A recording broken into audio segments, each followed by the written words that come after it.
Hey, Skeeter Nation. Today we're going to be talking about Teak 4A, which is going to be talking about the cell structure and the function of it. In Teak 4A, it's going to say compare and contrast prokaryotic and eukaryotic cells. While you're comparing and contrasting these cells, you're going to talk about their complexity.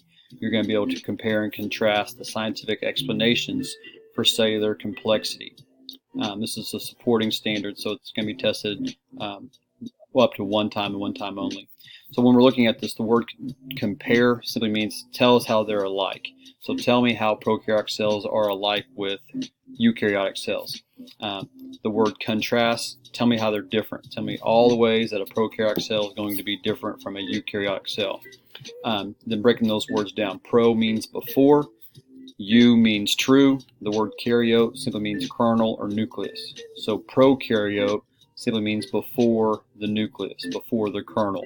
So this is a very simple, very basic cell that does not have a nucleus. So the DNA is just free floating. On Earth, we're talking about bacterial cells that are prokaryotic. Very simple, very basic. Any type of bacteria is going to be a prokaryotic cell. Eukaryote is going to mean true nucleus. So any cells that have a nucleus is going to be a eukaryotic cell. So us humans, we are made up of eukaryotic cells. Fungi, plants, and in the kingdom Protista is the last one that we talked about, is going to be eukaryotic cell. So very simple there. How is this going to be tested? Is you're going to be comparing and contrasting cells. So looking at a sample question here. So here's a sample questions from 2018 STAR test. It says a student groups different types of cells as shown. So you have group 1 here, group 2 over here.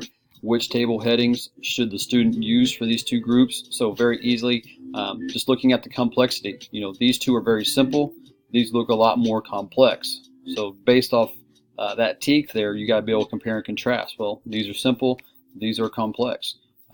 These two here have a nucleus. These two do not have a nucleus on the inside here. So we know that they're going to go prokaryotic cells with number 1, eukaryotic cells with number 2. That's going to give us our correct answer there. So we go ahead and circle G as our correct answer.